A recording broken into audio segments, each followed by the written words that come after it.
പഞ്ചാബിന്റെ home ഗ്രൗണ്ടിൽ രാജസ്ഥാൻ ബാറ്റർമാർ നിറഞ്ഞാടുന്ന സമയം 14 ഓവറിന്റെ പകുതിയിൽ പതിയെ രാജസ്ഥാൻ ഡ്രസ്സിംഗ് റൂമിലേക്ക് ക്യാമറകൾ തിരിഞ്ഞു. ഒരു ബ്ലാങ്കറ്റിനടിയിൽ സുഖമയക്കത്തിലാണ് ഇംഗ്ലീഷ് പേസർ ജോഫ്ര ആർച്ചർ.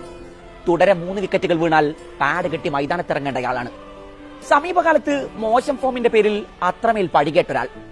എത്ര അലസമായാണ് അയാൾ ഇപ്പോഴും കളിയെ സമീപിക്കുന്നത് എന്ന് ചിലർക്കെങ്കിലും തോന്നിയിരിക്കും. അല്പനേരത്തിന് ശേഷം ഡഗൌട്ടിന് മുന്നിൽ ഉറക്കച്ചടവ് മാറാത്ത മുഖവുമായി അയാൾ ഹെൽമറ്റും പാഡും അണിഞ്ഞിരിപ്പുണ്ടായിരുന്നു. രാജസ്ഥാൻ സ്കോർ ബോർഡ് 200 പിന്നിട്ടു. ആർച്ചർക്ക് മൈതാനത്തിറങ്ങേണ്ടി വന്നില്ല. 12 കോടി മുടക്കിയാണ് ആർച്ചറെ രാജസ്ഥാൻ ഇക്കുറി തങ്ങളുടെ തട്ടകത്തിലെത്തിച്ചത്. അപ്പോൾ തന്നെ മുഖം ചുളിച്ചിട്ടുണ്ട് പലരും. കഴിഞ്ഞ സീസണിൽ മുംബൈ ജേഴ്സിയിൽ ആർച്ചറുടെ സംഭാവനകൾ എന്തായിരുന്നുവെന്ന് ആരാധകർക്ക് നന്നായി അറിയാം. കളിച്ചത് 5 മത്സരങ്ങൾ, പോക്കറ്റിലാക്കിയത് 2 വിക്കറ്റ്, വഴങ്ങിയത് 190 റൺസ്. നിരന്തരം പരിക്ക് വലച്ച് ദേശീയ ടീമിലും കരിയറിലെ ഏറ്റവും മോശം കാലത്ത് കൂടിയായിരുന്നു അയാളുടെ സഞ്ചാരം. ഈ സീസണിലെ ആദ്യ മത്സരത്തിൽ 4 ഓവറിൽ 76 റൺസ് വഴങ്ങി IPL ചരിത്രത്തിലെ തന്നെ ഏറ്റവും വലിയൊരു നാണക്കേടിന്റെ റെക്കോർഡ് അയാൾ തന്റെ കുപ്പായത്തിൽ തുന്നിച്ചേർത്ത് കഴിഞ്ഞിരുന്നു.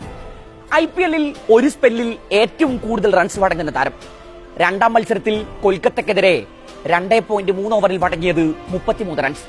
അതായത് ആദ്യ 2 മത്സരങ്ങളിൽ 7 ഓവർ തികച്ചറിയാതെ വഴങ്ങിയത് 180 റൺസ്. ഒറ്റ വിക്കറ്റ് പോലും കയ്യിലില്ല.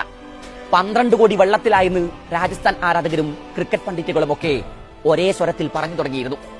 കാര്യങ്ങൾ ഇങ്ങനെയൊക്കെയായിട്ടും രാജസ്ഥാൻ നായകൻ സഞ്ജു സാംസൺ പഞ്ചാബ് ഇന്നിംഗ്സിലെ ആദ്യ ഓവർ എറിയാൻ ആർച്ചറിന്റെ കയ്യിൽ തന്നെ പന്തേൽപ്പിച്ചു. ആർച്ചർ ബോളിംഗ് എൻഡിലേക്ക് നടന്നെടുത്തു. നിലക്കാതെ മുടങ്ങുന്ന ആരവങ്ങൾക്കിടയിൽ പ്രിയാൻസ് ആര്യ ക്രീസിൽ ആർച്ചറെ നേരിടാൻ ഒരുങ്ങി നിന്നു. എന്നാൽ പൊടുന്നനെ ആ ആരവങ്ങളൊക്കെ നിലച്ചു. ആർച്ചറിന്റെ ആദ്യ പന്ത് പ്രിയാൻസിന്റെ ഓഫ് സ്റ്റംപ് ഇളക്കി കടന്നുപോയി. ഗോൾഡൻ ഡക്കായി ആര്യ പവലിയനിലേക്ക് മടങ്ങുന്നത് നിരാശയോടെ നോക്കി നിൽക്കാനായിരുന്നു പഞ്ചാബ് ആരാധകരുടെ വിധി. രണ്ടാമനായി ക്യാപ്റ്റൻ ശ്രേയസ് അയ്യർ ക്രീസിലെത്തി. ഇന്നിംഗ്സിലെ ആദ്യ പന്തിൽ തന്നെ ആർച്ചർ നൽകിയ സമ്മർദ്ദത്തിൽ നിന്ന് പെട്ടെന്ന് കരകയറാനായിരുന്നു അയ്യരുടെ നീക്കം. നേരിട്ട ആദ്യ പന്തിന് തന്നെ അയാൾ എക്സ്ട്രാ കവറിലൂടെ ബൗണ്ടറിയിലേക്ക് പായിച്ചു. 4ാം പന്തും ബൗണ്ടറി കടത്തിയ അയ്യർ പഞ്ചാബിനെ കളിയിലേക്ക് തിരിച്ചു കൊണ്ടുവരുന്നതിന്റെ സൂചന നൽകി. എന്നാൽ ആ ഓവറിലെ അവസാന പന്തിൽ അയ്യരുടെ മിഡിൽ സ്റ്റംപ് ഇളക്കി ആർച്ചറുടെ 2ാം പ്രഹരം. പഞ്ചാബിന്റെ വിധി അവിടെ എഴുതപ്പെട്ട് കഴിഞ്ഞിരുന്നു. പിന്നെ മൈതാനത്ത് വിജയിച്ചത് മുഴുവൻ രാജസ്ഥാൻ നായകൻ സഞ്ജു സാംസന്റെ പ്ലാനുകളാണ്. 2ാം ഓവർ എറിയാൻ യുദ്വീർ സിംഗ് എത്തി. വെറും 5 റൺസാണ് ആ ഓവറിൽ യുദ്വീർ വിട്ടു നൽകിയത്. 3ാം ഓവറിൽ ആർച്ചർ തന്നെ പന്തെടുത്തു. ആ ഓവർ പൂർത്തിയായതും സഞ്ജു പെട്ടെന്ന് പ്ലാൻ മാറ്റി. 4ാം ഓവർ എറിയാൻ യുദ്വീർ അല്ല, സന്ദീപ് ശർമ്മയാണ് എത്തിയത്. അത് വിജയം കണ്ടു. മാർക്കസ് സ്റ്റോയിനിസ് വീണു.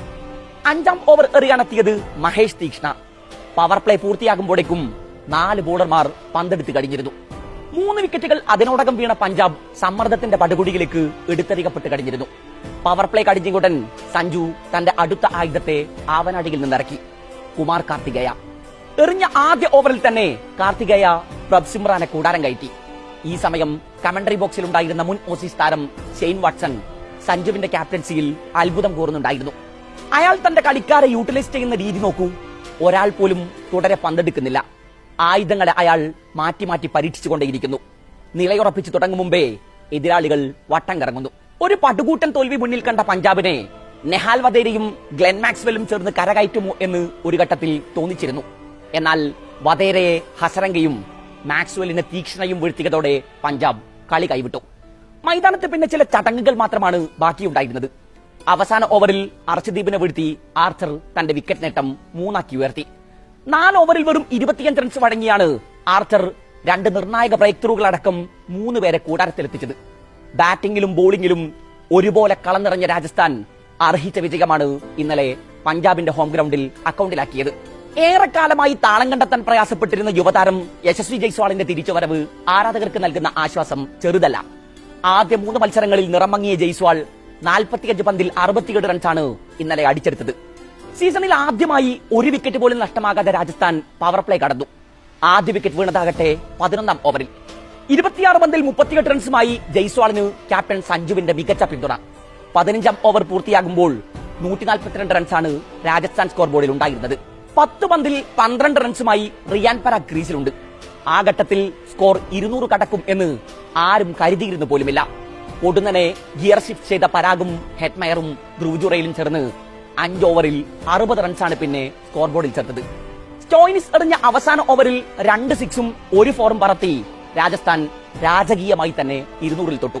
സീസണിന്റെ തുടക്കത്തിൽ സ്കോഡപ്പ് ചൂണ്ടിക്കാണിച്ച് രാജസ്ഥാൻ എഴുതിത്തള്ളിയവർക്ക് മുന്നിലാണ് ഇന്നലെ വരെ ഒറ്റ കളി പോലും തോൽക്കാത്ത പഞ്ചാബിനെ അവരുടെ തട്ടകത്തിൽ വീഴ്ത്തി സഞ്ജുവും സംഘവും ഉയർത്തെഴുന്നേറ്റ് നിൽക്കുന്നത്.